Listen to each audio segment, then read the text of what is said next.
Welcome back at RevolutionBoston.com. This is Jeff Santos. We're live this week at the Republican primary headquarters, if you might, in New Hampshire at the Radisson Hotel. And I'm here with the first openly gay candidate for president, Mr. Fred Karger, former Reagan official and now somebody who is seeking the nomination that Reagan once held.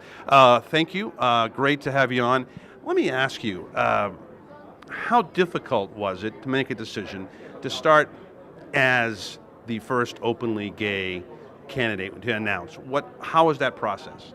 Well, it took me about 60 years to get to that point. And so once I decided, it was actually during my activism on our Prop 8 campaign in California, I came out publicly during that period, which I'd always been gay, but I'd never been out publicly. It was a major step for me. So once my big, deep, dark secret was out, I was able to do anything I want, which was to run for office. And I was concerned about the direction of our country, the direction of the Republican Party, and I wanted to make a little history.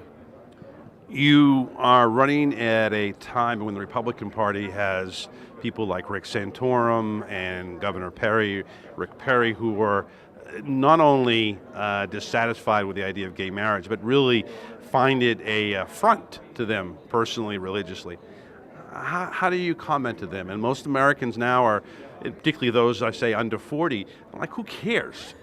But how do you respond to your fellow running mates? They're basically Neanderthals. I gave a speech on Friday at the Hillsborough County Republican dinner where I took Rick Terry to task. The night before he'd been at New England College, right, chastising, gay marriage, comparing it to polygamy. He's compared, saying that children would be better off with a father in prison than same-sex parents. I don't even know if he realizes the tremendous damage he does to young people in this country and around the world. So one of the reasons I want to be on that debate stage is I want him to go attack the community in front of me, in front of millions of people, and let him have it. Because we need to be talking about serious problems in this country, not being discriminatory. It sends the wrong message about the Republican Party. It's driving away millions of younger people that we need to bring into this political process and to the GOP.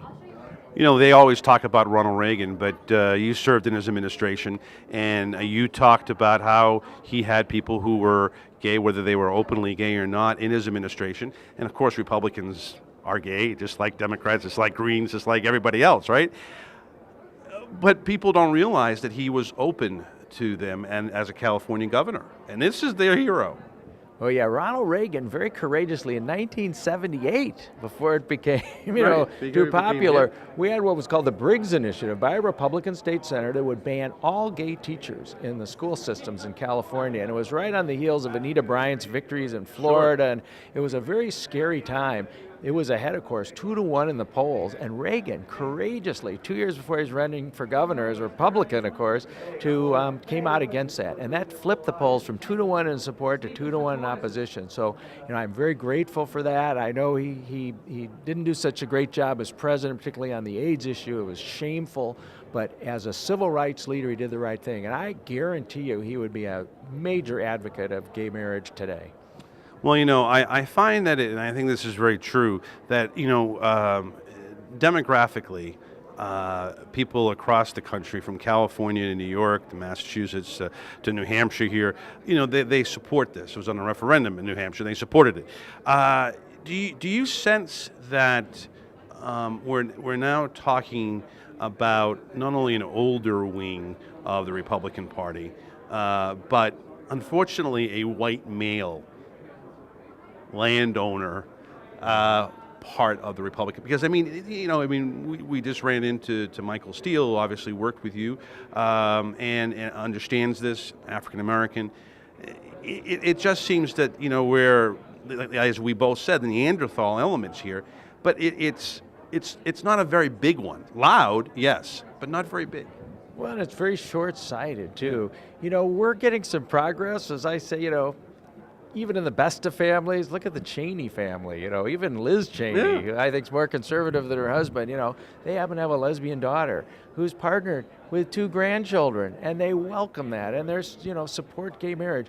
So, we need that kind of impact, and the reason these numbers are changing so dramatically, and this is a black and white issue, this is not something that people kind of like a tax issue, they'll change their mind on, gay marriage and gay civil rights is a big deal for a lot of people, but it's moving so quick because so many younger people are coming out, they're proud, they're telling their parents, even their grandparents, and that's what's changing these polling numbers, and why New Hampshire is probably not going to overturn marriage here, why in Maine we're going to pass the marriage law up there when it's on the ballot later this year, and the pendulum is turning, and that is what we need, because we should no longer live like I had to live in the closet, feeling like a second-class citizen, ashamed of who I was, going to weddings after weddings, knowing I could never ever have that joy and that love of marrying the partner that I wanted to. So, I'm excited to be a part of this movement, to be this historic first openly gay candidate for president, and doing it as Republican, which is a party of great civil rights history going back to Lincoln. And I just want to carry that forward.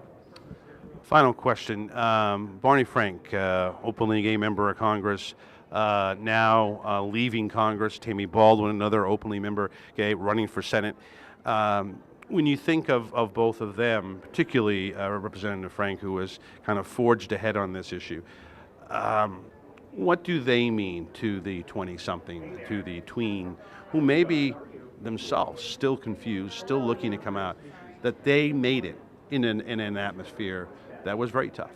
Well, we have several members of Congress that were outed and had to resign, like members from Indiana, from Wisconsin, and remember from Arizona, and Steve Gunderson from Wisconsin. And because they were out, they couldn't run. But these 4, and we have a new congressman too, and from Maryland. And so they have set the way. They have told people you can be gay, you can be elected to federal office. We have the mayor of Houston. We've got thousands of openly gay and lesbian elected officials at all levels of government around. And so that sends a very powerful message.